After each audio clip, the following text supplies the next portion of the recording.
ಜೈಲ್ನಲ್ಲಿದ್ದ ಈ ಹುಡುಗ ಸಿಕ್ಕಾಪಟ್ಟೆ ಶಾರ್ಟ್ ಟೆಂಪರ್ ಆಗಿದ್ದ. ಯಾವಾಗ್ಲೂ ಯಾರಾದ್ರೂ ಒಬ್ರ ಜೊತೆ ಜಗಳ ಮಾಡ್ತಾನೆ ಇರ್ತಾ ಇದ್ದ. ಪೊಲೀಸರು ಕೂಡ ಇವನಿಂದ ಸಿಕ್ಕಾಪಟ್ಟೆ ಬೇಸತ್ ಹೋಗಿದ್ರು. ಅದಕ್ಕೆ ಅವನನ್ನ ಯಾವಾಗ್ಲೂ ಜೈಲ್ನ ಒಳಗಡೆನೆ ಕೂಡಿ ಹಾಕ್ತಾ ಇದ್ರು. ಹೀಗೆ ಒಂದಿನ ಫಾದರ್ ಎಲ್ಲಾ ಮಕ್ಕಳಿಗೆ ಕ್ರಿಸ್ಮಸ್ ಗಿಫ್ಟ್ ಹಂಚ್ತಾ ಇದ್ರು. ಆದ್ರೆ ಆ ಹುಡುಗನನ್ನ ಬಿಟ್ಟು, ಯಾಕಂದ್ರೆ ಫಾದರ್ ತಾವೇ ಖುದ್ದಾಗಿ ಆ ಹುಡುಗನ ಹತ್ರ ಹೋಗಿ ಅವನನ್ನ ಎತ್ಕೊಂಡು ಪ್ರೀತಿಯಿಂದ ತಪ್ಕೊಳ್ತಾರೆ. ಆ ಹುಡುಗನಿಗೆ ಲೈಫ್ ನಲ್ಲಿ ಮೊದಲನೇ ಬಾರಿ ಪ್ರೀತಿ ಅಂದ್ರೆ ಏನು ಅಂತ ಗೊತ್ತಾಗುತ್ತೆ. ಇದನ್ನ ನೋಡಿ ಅವನ ಕಣ್ಣಲ್ಲಿ ನೀರ್ ಬಂದ್ಬಿಡುತ್ತೆ.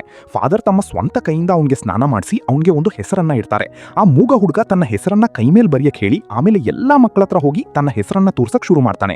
ಯಾರವನನ್ನ ಅನಾಥ ಅಂತ ರೇಗಿಸ್ತಾ ಇದ್ರು, ಇವಾಗ ಅವನು ಪ್ರತಿಯೊಬ್ಬರ ಹತ್ರ ಹೋಗಿ ತನ್ನ ಹೆಸರನ್ನ ಬರ್ಸ್ಕೊಳ್ತಾ ಇದ್ದ.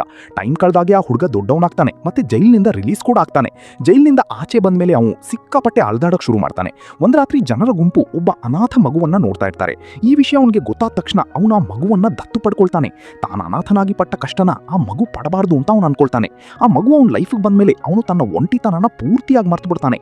ಇಷ್ಟೇ ಅಲ್ಲದೆ ಆ ಮಗುವಿನ ಸಹಾಯದಿಂದ ಅವನು ಪಕ್ಕದ ಮನೆಯ ಆಂಟಿಯರಿಗೆ ಲೈನ್ ಕೂಡ ಹೊಡಿತಾ ಇದ್ದ.